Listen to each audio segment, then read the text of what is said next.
Audio 7 असंयम बनाम आत्मघात। लेखक वेदमूर्ति तपोनिष्ठ पंडित श्री राम शर्मा आचार्य। उतावली न की जाए।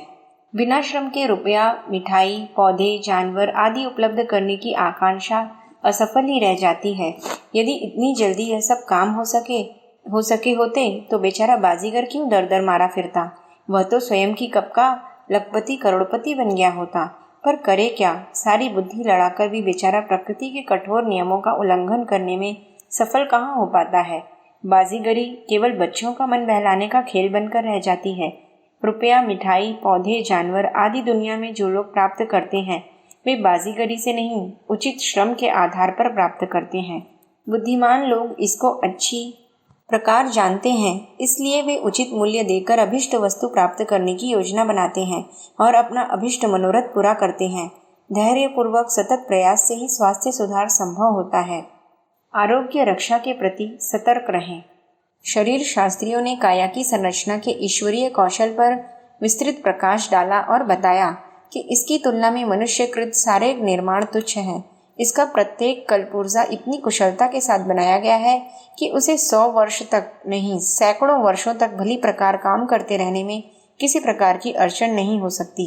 वे अपना काम बिना किसी गड़बड़ी के चिरकाल तक आसानी से करते रह सकते हैं। हथौड़ा, कुल्हाड़ी लेकर उसे बर्बाद करना हो तो बात दूसरी है, अन्यथा इतनी मजबूत, इतनी सही स्वसंचालित मशीन संसार भर में एक भी नहीं है जैसी कि मानवीय काया। इतना ही नहीं, इसमें एक और भी विशेषता है कि टूट फूट की मरम्मत और बाहरी आक्रमणों को निरस्त करने की भी अद्भुत क्षमता इसके कण-कण में भरी पड़ी है। रक्त के श्वेता सैनिक बाहर से भीतर आने वाले अथवा भीतर ही उत्पन्न होने वाले मारक विषाणुओं को परास्त करने की क्षमता से पूरी तरह संपन्न है। चोट लग जाने पर रक्त का विशेष अंश ऊपर चमड़ी पर चिपककर खुरंट बन जाता है और रक्त बहने से रोकने तथा बाहर के अवांछनीय तत्वों को उसमें न घुसने देने के दोनों ही कार्य पूरे कर देता है।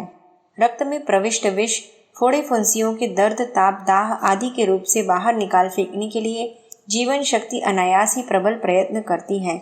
शरीर जैसे अद्भुत रसायन वाला इस धरती पर कहीं भी नहीं है। अनाज से रक्त बनाने वाली रासायनिक क्रिया की वैज्ञानिक कभी कल्पना भी नहीं कर सके हैं। आहार का शारीरिक बल और मस्तिष्कीय चिंतन में बदल जाना ऐसा चमत्कार है जिसे रसायन शास्त्री स्वयं प्रस्तुत कर सकने में अपने को सर्वथा असहाय अनुभव करते हैं।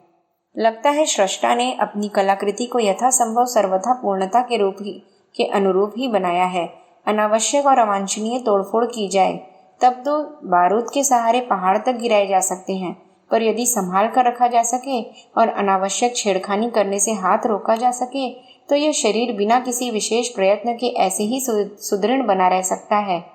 शरीर विज्ञानियों का यह तथ्य अक्षरशः सही प्रतीत होता है कि जानबूझकर तोड़फोड़ न मचाने वाले वनवासी अभावग्रस्त और अशिक्षित होते हुए भी सशक्त, रोगमुक्त और दीर्घजीवी पाए जाते हैं।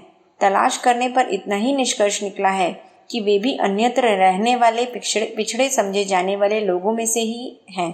विशेषता एक ही है कि शरीर को अपने ढंग से काम करने देते हैं, उसके साथ शरारत नहीं करते। इतने भर से उनका स्वास्थ्य समस्या का रूप धारण नहीं करता है और निरोगता की गाड़ी अपने पहियों पर ठीक तरह लुढ़कती हुई लंबा सफर पार कर लेती है। यही बात अन्यत्र पाए जाने वाले स्वस्थ मनुष्यों के संबंध में भी है। प्रकृति प्रदत्त सहज ज्ञान के आधार पर यदि आहार विहार की क्रिया पद्धति बनी रहे तो फिर कमजोरी से रोगी और बीमार न पड़ना पड़ेगा। काया को छत विछत कर डालने वाली कुल्हाड़ी असंयम की अनियमितता ही है। इसी भारी रेती से हम अपने अच्छे भले कल पुर्जों को काट पीट कर दुर्दशाग्रस्त स्थिति में पटक देते हैं। अस्वस्थता के अभिशाप में दैवी प्रकोप की विधि विधान की बात सोचना व्यर्थ है। इस आत्म प्रवंचना को अपनाने से तो सुधार का उपाय सोचने की भी आवश्यकता प्रतीत नहीं होती और भविष्य पूर्णतया अंधकारमय बन जाता है। बात विधि के विधान और भाग्य दोष की चल पड़ी तो लगे हाथों इस पर भी विचार क्यों न कर लिया जाए। सृष्टि के समस्त प्राणियों पर दृष्टि डालकर उसकी शारीरिक स्थिति का पर्यवेक्षण किया जाए और देखा जाए कि उनमें से कितनों को दुर्बलता एवं रुग्णता का शिकार बनना पड़ रहा है। जलचर, नभचर और थलचर प्रकृति के स्वदेज, अंडज, उद्भिज, जरायुज वर्ग के समस्त प्राणियों का गहरा उथला और सर्वेक्षण करने पर प्रतीत होता है कि इनमें से किसी के भी सामने स्वास्थ्य समस्या नहीं है। बुढ़ापा तो सभी के सामने आता है, पर मध्यावधि में किसी को भी बीमारियों का त्रास नहीं सहना पड़ता। सर्दी, गर्मी, भूख आक्रमण के शिकार होते रहते, अनेक प्रतिकूलताओं का सामना करते रहने पर भी वे आजीवन निरोगी बने रहते हैं। मनुष्य को तो अनेक सुविधाएं प्राप्त हैं, फलतः उसे अपेक्षाकृत अधिक स्वस्थ रहना चाहिए, पर देखा विपरीत जाता है।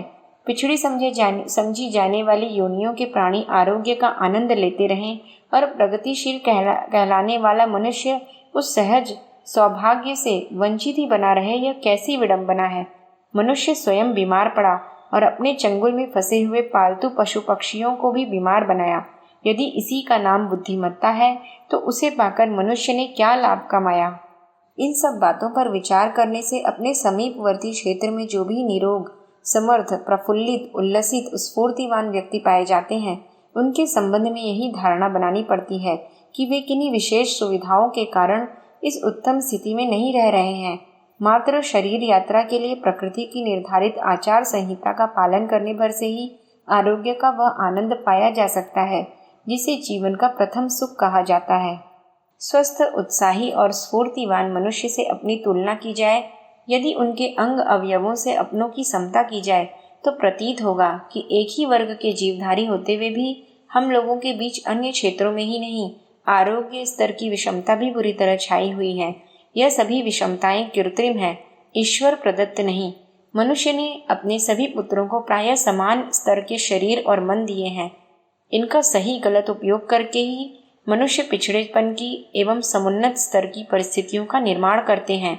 इसी प्रयास प्रक्रिया के परिणाम ही देर सबेर में सामने आते रहते हैं।